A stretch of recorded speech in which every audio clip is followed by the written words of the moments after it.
माँ पार्वती ने गौ माता को क्यों दिया झूठन खाने का श्राप। जब भगवान शिव और माँ पार्वती समुद्र के किनारे विहार के लिए गए, इस दौरान भगवान शिव के मन में एक शरारत सूझी और उन्होंने कहा कि देवी पार्वती, मुझे अचानक एक आवश्यक कार्य के लिए जाना पड़ रहा है।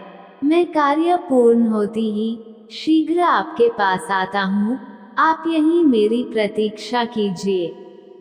असल में भगवान शंकर माता पार्वती को परेशान करना चाहते थे। भगवान शिव की बात मानकर माता पार्वती अकेली ही समुद्र तट पर बैठकर उनकी प्रतीक्षा करने लगी और इसी तरह शाम हो गई। उस दिन तीज की तिथि थी। जब रात तक शिव जी नहीं लौटे तो माँ पार्वती ने समुद्र तट पर ही रेत की शिवलिंग का निर्माण किया और आसपास उपलब्ध पूजन सामग्री से शिव जी की रात भर निर्जल और निराहार उपासना की और व्रत संपन्न किया। भगवान शिव वहां सूक्ष्म रूप में पहले से ही विराजमान थे और वो सभी गतिविधियों को निहार रहे थे। सुबह होते ही माँ पार्वती ने समुद्र में रेत की शिवलिंग और पूजन सामग्री को विसर्जित कर दिया। इसके थोड़ी ही देर बाद शिव जी प्रकट हो गए और बोले कि हे देवी पार्वती, आपने कल तीज की तिथि पर मेरी पूजा नहीं की।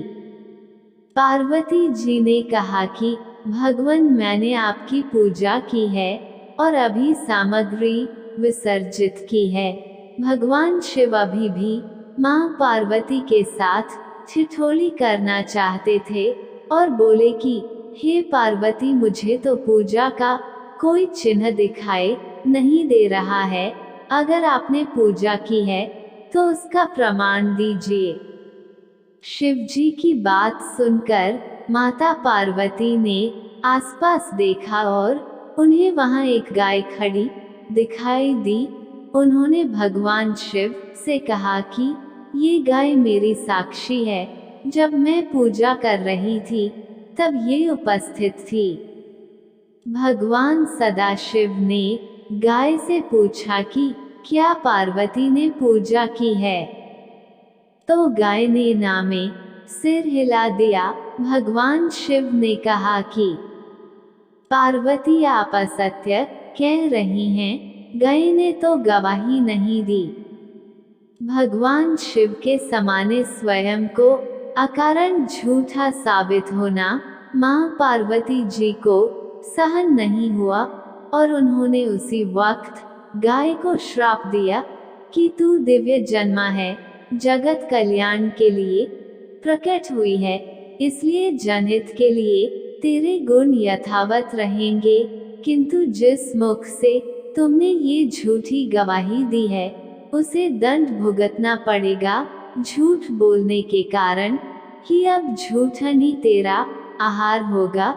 इस तरह झूठ बोलने से गऊ माता पार्वती देवी के क्रोध की भागीदार बनी और आज तक उनकी संतान अच्छा भोजन प्राप्त होने के बावजूद भी झूठन ही खाती है।